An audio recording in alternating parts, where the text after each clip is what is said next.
할렐루야 성도님 여러분 반갑습니다.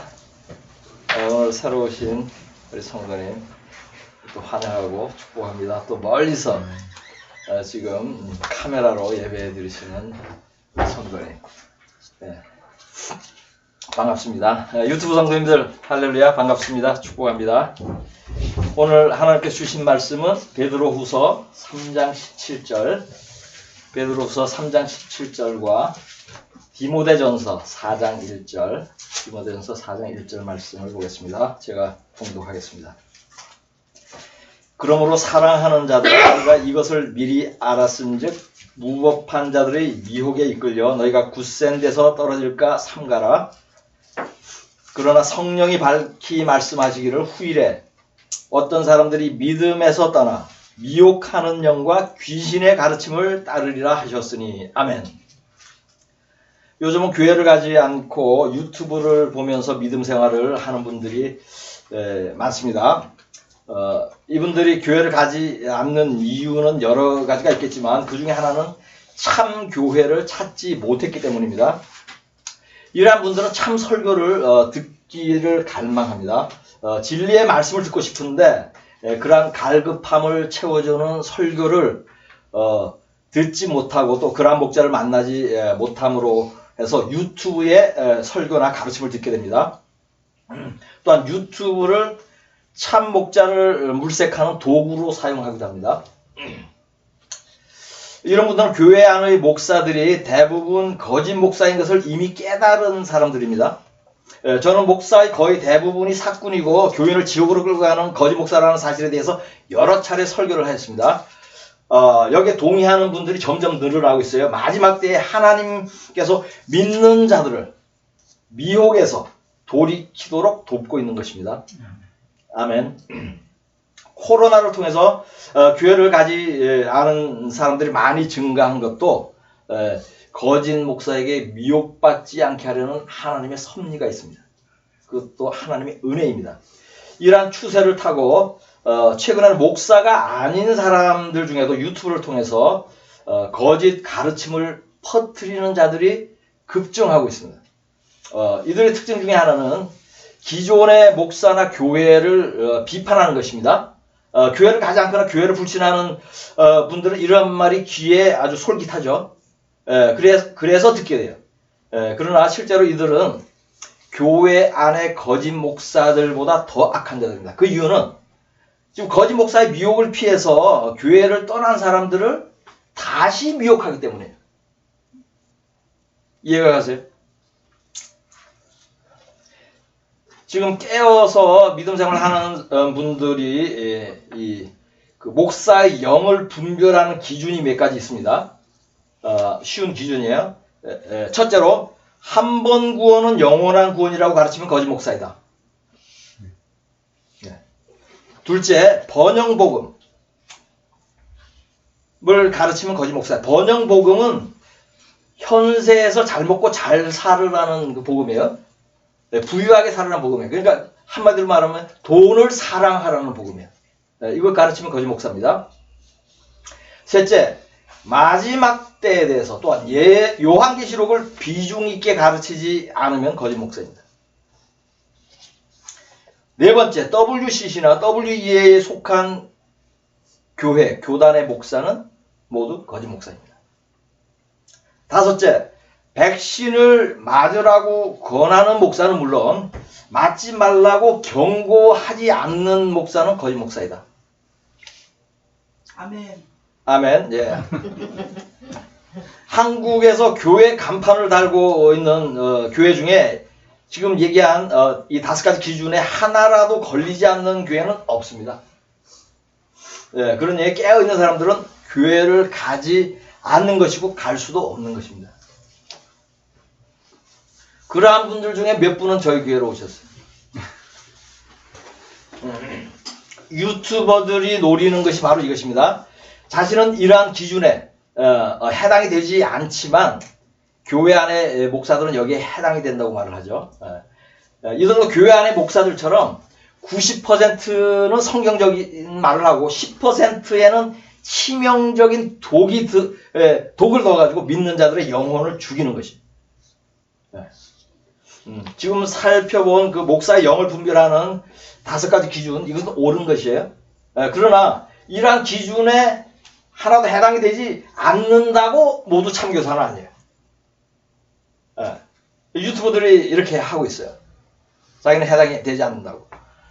참교사는 이러한 기준에는 맞아야 하지만 결국은 성경을 바르게 가르치고 있는지 성경 말씀대로 행하고 있는지 여부를 판단하는 것입니다. 최종적으로. 그러나 안타깝게도 깨어있는 분들 또 갈급한 분들 중에도 성경에 대한 지식이 없어서 참교사를 분별하지 못하는 사람들이 많습니다. 이것이 문제죠.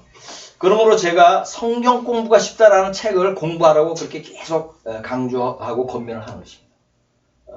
이 책을 공부하면 목사가 성경을 바르게 가르치고 있는지 여부를 분별할 수 있는 지혜와 지식과 또 지식을 쉽고 빠르게 정확하게 얻을 수 있기 때문이에요. 마지막 때의 미혹이 이제 교회 안에만 있는 것이 아닙니다. 유튜브가 없을 때는 교회 안에서 미혹이 시작되고 교회 안에서 미혹이 끝났어요. 그러나 인터넷이 발달한 현대는 컴퓨터와 핸드폰이 미혹하는 도구가 되어버렸어요. 목사들의 설교 채널 외에도 기독교 유튜브 채널들이 참으로 많이 나와 있습니다. 그렇지만 바르게 가르치는 채널은 거의 없습니다. 이들 중에는 심각하게 유해한 것들도 있어요. 그러니 이러한 것을 시청하는데 유의를 해야 하는 것입니다. 오늘은 유튜브 거짓 교사 중에 대표적으로 아주 심각하게 유해한 채널을 하나를 소개하겠습니다. 이 채널을 주의하라는 뜻이죠. 이 채널은 거짓 가르침의 정도가 상상을 초월해요. 뿐더러 다른 그 유튜브 방송을 거짓으로 아주 악하게 비방, 참소하는 그런 일에도 아주 탁월한 채널이에요. 이자의 방송은 조금만 들어도 거짓 교사인 사실이 드러날 뿐 아니라 이자가 인격적으로, 영적으로 심하게 병든 것을 쉽게 알 수 있습니다. 이자가 거짓 교사인 것을 아는데 그 심오한 영분별이 필요하잖아요. 왜냐하면 노골적으로 자신의 본성을 드러내기 때문에요. 저는 이 사람의 유튜브를 전혀 보지 않았음에도 이 사람의 거짓됨과 악함을 알리는 설교를 지금 하게 된 데는 배경이 있습니다. 그것은 어느 날 갑자기 성령이 이 사람에 대한 많은 것을 알려주었기 때문이에요. 성령이 저에게 이러한 것을 알게 하신 이유는 이 사람의 거짓 가르침을 사람들에게 알려서 미혹에서 돌이키게 하려는 것입니다. 그래서 지금은 제가 이러한 설교를 하게 된 것입니다. 이 사람의 이름은 박용하이고 핫바쪼3 TV 채널을 운영하고 있습니다. 이자가 거짓 교사라는 것을 크게 3가지로 분리해서 설명하겠습니다. 첫째, 성경을 개판으로 가르친다. 둘째, 거짓말과 악의적인 참소를 입에 달고 산다. 셋째, 영적으로 정신적으로 심각하게 병들어 있다. 우선 성경을 엉터리로 가르치는 것에 대해 살펴보겠습니다. 첫째로 거짓 교사 박용하는 김정은처럼 매우 악하지 않으면 모두 구원받는다고 가르칩니다. 박용하는 한 번 구원은 영원한 구원이 맞습니까? 그러면 틀리다고 해요. 틀리다고 해요. 그래서 이제 일단 손님을 끌어들여요. 끌어들인다는데 실제로 이 사람 하는 얘기는 보면 한 번 구원은 영원한 구원이에요. 이렇게 가르쳐요. 그 이자가 속이는 방법 중에 하나예요. 또 한 번 구원은 영원한 구원이 아니면 어떻게 김정은 같이 악하지만 않으면 다 구원을 받겠어요. 또 이 가르침은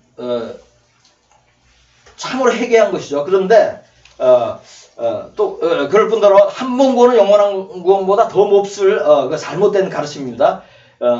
그러니까 이것이 이 마귀 새끼 박용하가 단골로 사용하는 미혹 기술 중에 하나예요. 한 번 구원은 영원한 구원이 틀렸다 그러면 사람들이 솔깃해요. 교회에서 다 그렇게 다 가르치는데 제대로 가르치는데 하고 그렇게 해놓고 들어보면 한 번 구원은 영원한 구원이에요. 이러한 가르침이 얼마나 많은 사람을 죄를 짓게 할지 또 얼마나 회개를 하지 않게 할지 또 얼마나 많은 영혼을 지옥으로 끌고 가게 할지 상상이 쉽게 가는 것입니다. 이런 거짓 교사에게 응하는 말씀이 마태복음 23장 15절입니다. 화 있을진저 외식하는 서기관들과 바리새인들이여 너희는 교인 한 사람을 얻기 위하여 바다와 육지를 두루 다니다가 생기면 너희보다 배나 더 지옥 자식이 되게 하는도다. 아멘. 이게 거짓교사 박용하에게 응하는 말씀입니다. 두 번째로 하와가 짐승과 교합해서 가인을 낳았다고 가르칩니다. 그러므로 가인의 후손은 짐승의 피가 흐름으로 구원받지 못한다고 해요. 이미 웃기 시작하시네. 노아의 홍수 때에는 노아와 그 가족만 짐승의 피가 없어서 구원받았고 나머지는 모두 짐승의 피를 가져서 어린 아이들까지도 멸망했다고 가르쳐요. 성경을 이 정도로 황당하게 가르친다면 미친놈이라고밖에 할 수가 없죠. 성경은 하와가 아담과 동침해서 가인을 낳았다고 분명하게 말씀합니다. 창세기 4장 1절을 보겠습니다. 아담이 그의 아내 하와와 동침함에 하와가 임신하여 가인을 낳고 이르되 내가 여호와로 말미암아 등남하였다 하니라. 아멘. 아니 이러한 말씀이 성경에 없다 그래도 어떻게 인간과 동물이 결합하여 아이를 낳겠습니까? 이처럼 상식도 없고 성경에도 무지한 자가 실시간으로 채팅을 하면서 성경을 가르치고 있어요. 이 자가 짐승의 피 같은 이렇게 무식한 말을 짓거리는 이유는 인터넷에 떠도는 글을 읽고 미혹됐기 때문에 본인이 먼저 미혹되고 거짓교사는 자신이 먼저 미혹되고 다른 사람들을 미혹합니다. 그리고 워낙 이 자는 그 악한 영 귀신으로 꽉 차 있기 때문에 성경을 못 봐요. 이거 제가 영적으로 아는 거예요. 성경을 보고 가르쳐야 되는데 성경을 읽기가 너무 싫어가지고 보지를 못해요. 이 정도로 되면. 그러니까 뭐예요? 하루 종일 인터넷만 뒤지는 거예요. 그러니까 이런 걸 보고 가르치는 거예요. 셋째, 마귀 새끼 박용하는 코로나 백신이 짐승의 표라고 가르칩니다. 왜냐하면 성령께서 그렇게 말씀을 해주셨기 때문에 그렇게 가르친대요. 이자가 들은 음성은 성령이 아니라 귀신인 것이 분명하죠. 짐승의 표는 오른손등이나 이마에 맞아야 하고 또 그 표를 맞으면 매매를 못한다는 말씀이 성경에 있습니다. 그런데 백신은 팔뚝에 맞고 백신을 맞아도 매매할 수 있죠. 그러니 백신은 짐승의 표가 아닌 것입니다. 그러니 백신이 짐승의 표라는 그 성령의 음성을 들었다고 주장하는 박용화는 실제로 귀신의 소리를 들은 것이고 귀신 씨나라 까먹는 소리를 하는 것입니다. 미혹하는 자 박용화에게 응하는 말씀이 또 있습니다. 본문 말씀 디모데 후서 4장 1절입니다. 그러나 성령이 밝히 말씀하시기를 후일에 어떤 사람들이 믿음에서 떠나 미혹하는 영과 귀신의 가르침을 따르려 하셨으니 아멘. 정확하게 응하는 박용화. 백신을 맞으면 부작용이 크죠. 또 악한 용도로 지금 사용되고 있으니까 맞지 않는 것이 좋아요. 또 영적으로 깨있는 사람은 백신을 맞지 않는 경향이 있습니다. 그러나 백신이 짐승의 표는 아니에요. 백신이 짐승의 표라고 여기는 사람들은 나중에 진짜 짐승의 표가 나오면 어떻게 되죠? 받게 되는 거예요. 백신이 짐승의 표니까 이건 아니겠네. 이런 미혹이 깔려있는 거예요. 지금 박용화가 하는 짓이. 마귀 새끼 박용화가 백신을 짐승의 표라고 틀리게 가르치는 것이 이처럼 간단한 문제가 아닙니다. 마지막 때 사람들을 미혹하여서 베레칩을 받게 하고 구원받지 못하게 하려는 것이에요. 지금까지 박용화가 엉터리로 성경을 가르친 몇 가지를 살펴봤어요. 대표적인 거. 그래서 이제 거짓 교사인 것을 증명했는데 이 외에도 이 사람이 성경과 관련하여 풀어내는 여러 궤변이 있는데 그 중에서 두 가지만 제가 지적을 할게요. 이 미친 자는 사람이 회개를 할 수 없고 대신에 회개의 장소로 나와야 한다라고 말합니다. 이런 게 궤변이에요. 그러니까 이 자가 하는 말 뒤에는 뭐가 있냐면 자신이 주관하는 그 모임에 참석하라는 거예요. 회개의 자리로 나와라. 그래야 회개할 수 있다. 이렇게 속이는 거예요. 또 비슷한 그 미친 소리 하나 더 보겠습니다. 사람은 자기를 절대로 부인할 수 없대요. 자기를 부인하지 말고 정욕대로 살라고 가르치는 것이죠. 아니 성경이 사람이 할 수 없는 것을 하라고 가르치겠습니까? 회개하라 그러잖아요. 자기 부인하고 자기 십자가를 지고 오라 그러잖아요. 사람이 할 수 없는 거 가르쳐요. 그러므로 박용화가 가르치는 것은 한마디로 회개하지 말라. 자기를 부인하지 말라. 여러분은 아무리 악해도 구원받는다. 백신이 짐승의 표현으로 나중에 실제로 주입하는 베리치곤 받아도 된다. 이렇게 가르치는 거예요. 이처럼 이자가 하는 말은 모두 구원받지 못하게 하는 말로 범벅이 되어 있어요. 이자는 거짓 교사들 중에서도 별종이에요. 돌연변이 변태예요. 왜냐하면 대부분의 거짓 교사들은 90%는 맞게 가르치고 10%만 거짓이에요. 근데 이자가 하는 소리는 100% 모두 거짓말이에요. 거짓 가르치면. 그러니까 별종이죠. 두 번째로 박용화가 거짓말하고 악의적으로 참소하는 자라는 것에 대해서 설명을 하겠습니다. 박용화가 거짓말쟁이이고 악의적으로 참소하는 자인 것을 알게 된 것은 저에 대하여 거짓으로 또 악의적으로 비방하는 말을 우연히 들었기 때문에. 그러니까 제가 아는 거죠. 거짓말하는 걸.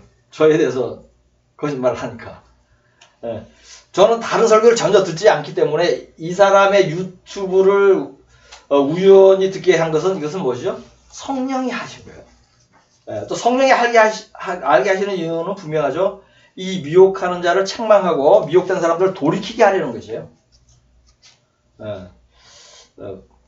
이 박용화는 거짓말하는 자신의 동영상을 내가 보게 될 줄은 꿈에도 생각하지 못했을 것이에요. 왜냐하면 내가 볼지도 모르겠다고 조금이라도 여겼으면 그렇게 허무맹랑한 거짓말로 나를 비방하지 못했을 것이기 때문에. 근데 그거를 한 날 다음 날 바로 저에게 알려줬어요. 하나님. 이자는 저 외에도 많은 사람을 악의적으로 비방하며 다투기를 좋아하는데 이자가 다른 사람을 거짓으로 참소하는 이유는 두 가지예요. 첫째, 다른 사람의 유튜브는 보지 말고 자신의 것만 보게 하려는 것이에요.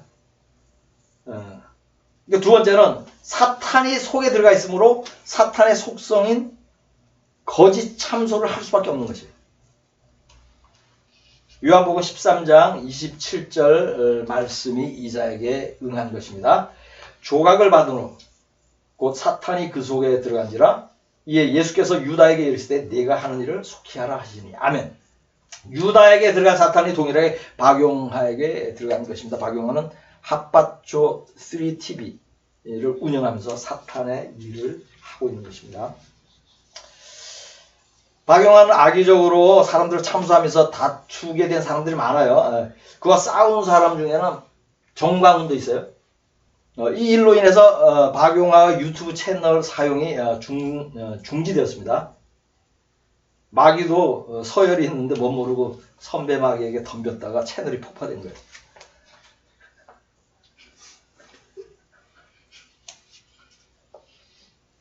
거예요. 최근에 많이 폭파되는 것이 두 개가 있어요. 하나는 가자 지구의 뭐죠? 하마스 터널. 그 다음으로 많이 폭파되는 것이 핫바쇼 채널. 최근 몇 달 사이에 두 번 폭파됐어요. 이제 하마스 터널, 핫바쇼 채널. 어감이 너무 비슷하지 않아요? 그 운율이 아주 맞아 들어가. 하루 시작해서 널로 끝나는 것도 똑같아요. 이름만 봐도 계속 폭파될 운명이 분명해 보입니다. 이상으로 살펴본 대로 박용화가 거짓 참소를 하는 사탄의 종인 것이 증명이 되었습니다. 그래서 하나님이 이 약한 자의 채널을 두 번이나 폭발을 시킨 것이에요.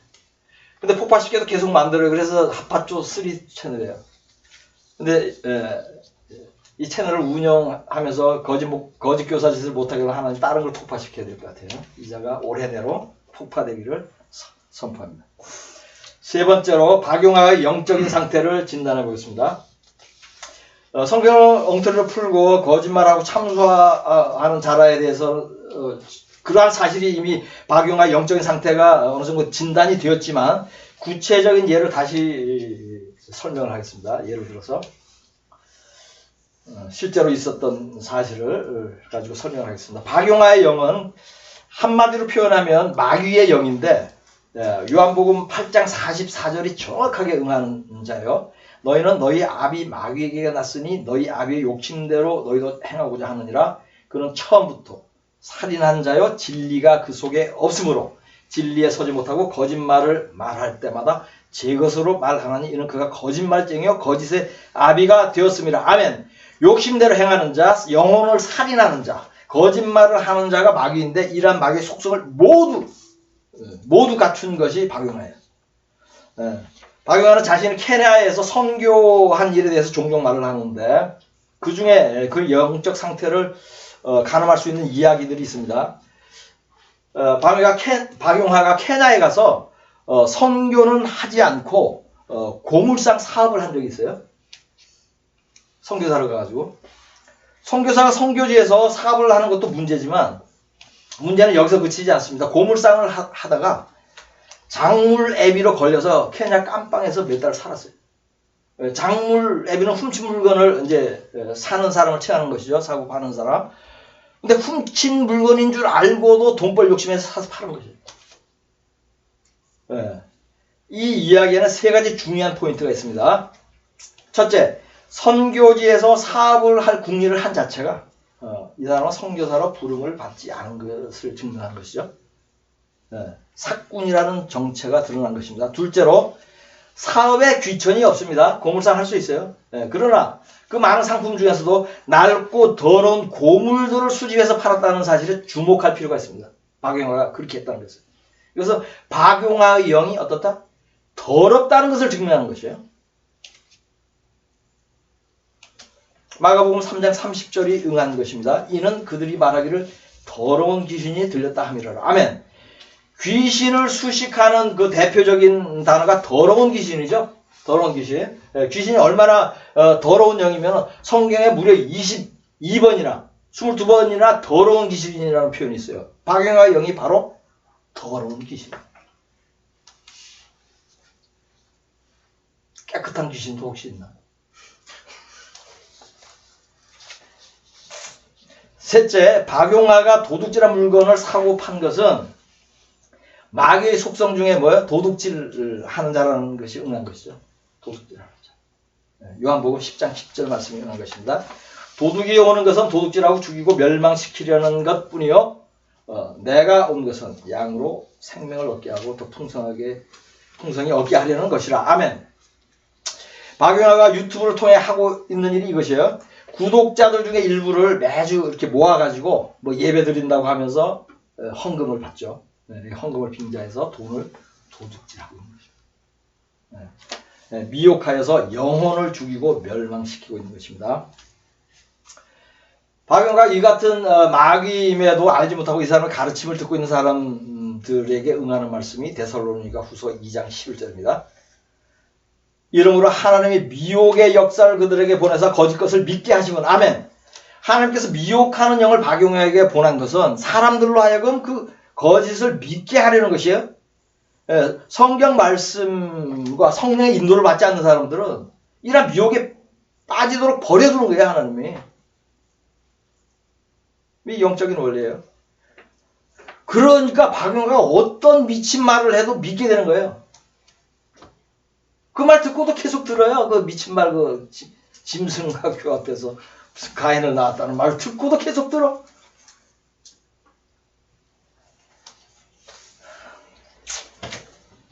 혹시 박용화의 거짓 가르침을 아직도 듣고 있는 사람들은 이 설교를 듣는 즉시 박용화를 멀리 하십시오. 거짓 교사의 말을 듣는 자체가 죄이고 하나님 미워하는 일입니다. 마지막 때에 거짓 선지자가 많이 일어나서 사람을 미혹합니다. 이 설교를 들으시는 여러분들, 교회 안에 거짓 목사에게는 물론, 교회 안의 거짓 목사에게는 물론 유튜브 거짓 교사에게도 미혹받지 말고 끝날까지 깨어있어 모두 공중에서 주를 보게 되시기를 우리 주 예수 그리스도의 이름으로 축복합니다. 아멘. 본문 말씀으로 설교를 마치겠습니다. 그러므로 사랑하는 자들아 너희가 이것을 미리 알았은즉 무법한 자들의 미혹에 이끌려 너희가 굳센 데서 떨어질까 삼가라. 그러나 성령이 밝히 말씀하시기를 후일에 어떤 사람들이 믿음에서 떠나 미혹하는 영과 귀신의 가르침을 따르리라 하셨으니. 아멘. 아멘.